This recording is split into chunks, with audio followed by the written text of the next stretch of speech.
হ্যাঁ তা দিয়েছে, কালকে তো দেখে এলাম ব্যাংকের পাসবইতে আবার সব টাকা জমা পড়েছে। তারপর এই তো সেদিন বললি এটা বড় অর্ডার পেয়েছিস অনেক টাকা, তা সেসব তো আছে নাকি?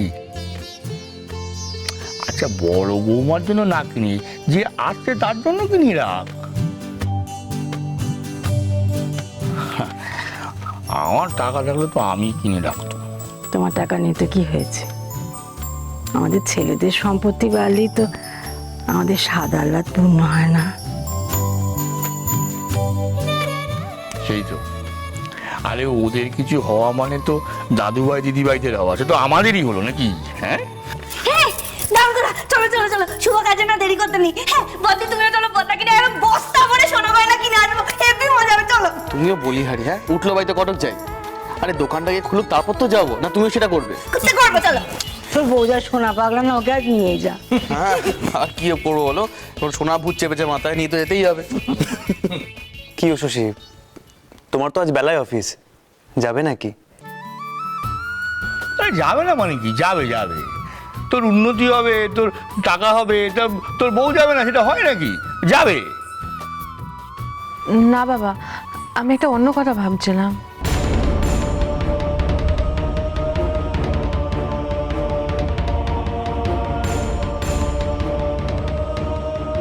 জানতো মা গো, তুমি হলে কি নদীর স্রোত বিমুখ মেয়ে, সবাই যা ভাববে তুমি তার উল্টোটাই তো ভাববে, এ তো জানি আমি। তো বলো কি ভাবছিলে?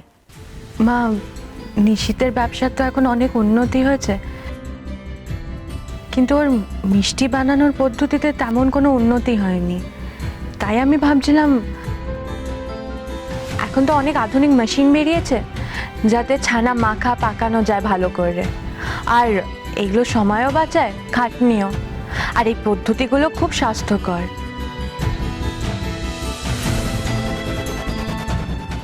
বাপরে বাপ, কি এখন কি পুলিশ ফিরে ছেড়ে ময়রাগিরি ধরেছো নাকি?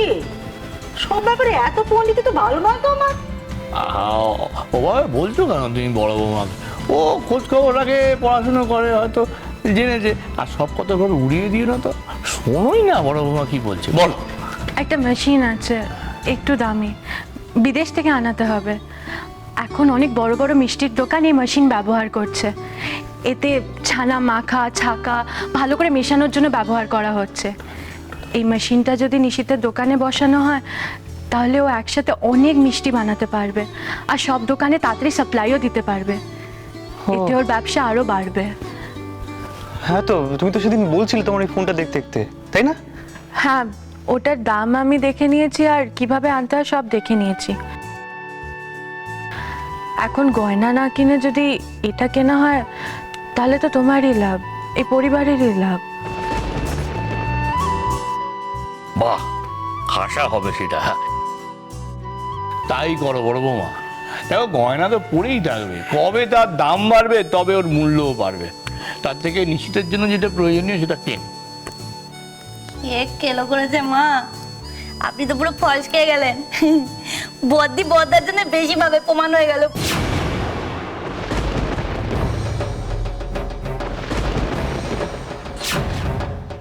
না মানে আমি বলতে চাইছিলাম যে বদ্দা যারা ভালো ভালো মিষ্টি বানায় সেগুলো তো সব মায়েরই শেখানো না।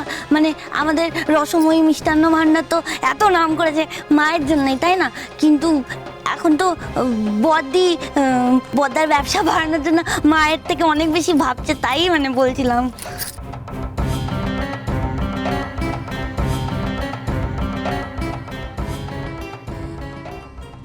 মা, আপনি কি কোনো ব্যাপারে অসন্তুষ্ট হলেন?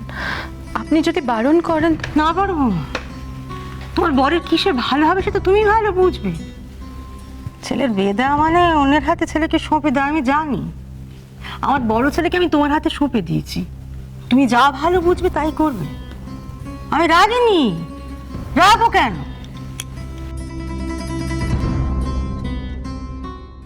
মুখ দেখেই বোঝা যাচ্ছে আপনি হেব্বি চটে গেছেন বদ্দির ওপর। কুল যে ছেড়া বড় ছেলের জন্য মা যা ভাবতে পারেনি বদ্দি ভেবে দিয়েছে, এটা বুঝেই বোধহয় আরো রেগে গেছে। যাই আমি ভেতরে যাই, গিয়ে দেখি ওনার আবার কিসের জন্য মুখে গোসা হলো। আরে নিশ্চিত, আমি বলি কি, বড় বৌমা যেটা বলছে সেটা ভালো কথা। বড় বৌমার কথা শোন। দেখ, ব্যবসায়ীর কাছে ব্যবসা হলো তোর মা লক্ষ্মী, তার পারান। হ্যাঁ, তার থেকে বেশি কিছু হয় না।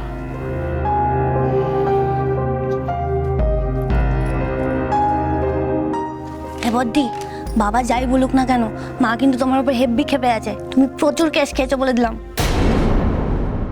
বলো নাস ভাই। হ্যাঁ, আরে না না, আমি আর এলি দুজনেই আমাদের কাজ করছি। হ্যাঁ, আরে আমি তো আর এখানে কোনো মজা করতে আসিনি। একটাই কথা আমার মনে আছে, বদলা বদলা আর বদলা।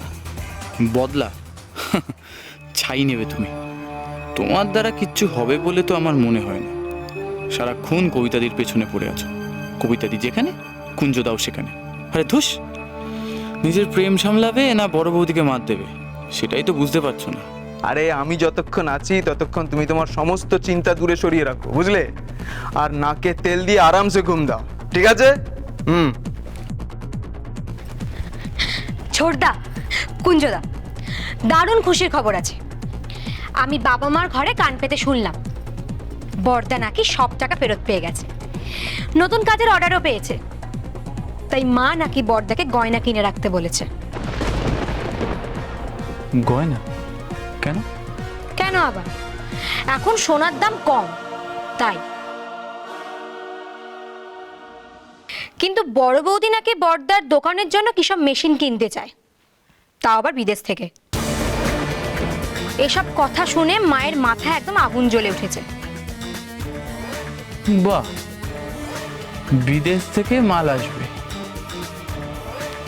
তাহলে তার আগেই এক গাদা টাকার দরকার। আর তা না হলে বিদেশি কোম্পানিগুলো মাল পাঠাবে না, আর সেই মাল নিয়ে আসতেও অনেক হাঙ্গাম, তাই তো? তুমি কি ভাবছো আমি জানি দেবো? মালটা যদি না এসে পৌঁছয় আর টাকাটাও যদি বেরিয়ে যায়, তাহলে কেমন হয়? সে কি? তা কিভাবে সম্ভব? মানে সবই তো নিয়মে বাধা। সব নিয়মের পাশেই বেনিয়মের বাসা, বুঝলে দেবল ভাই? ওরম একটা বেনিয়মের ফাঁসে তোমার দাদাকে একবার ফাঁসালেই তো হলো, ব্যাস সব যাবে, সব যাবে। তোমার দাদা পথের ভিখিরি হয়ে যাবে। তুমি এটা সত্যি করতে পারবে কুঞ্জদা? না পারার কি আছে, করতে আমাকে হবেই করতে। ও, তার আগে আমাকে কয়েকটা ফোন করতে হবে, আর এটা জেনে নিতে হবে যে এ দেশে কবে মালটা আসছে, ব্যাস। সে নিয়ে তুমি চিন্তা করো না, কাজ ঠিক হয়ে যাবে।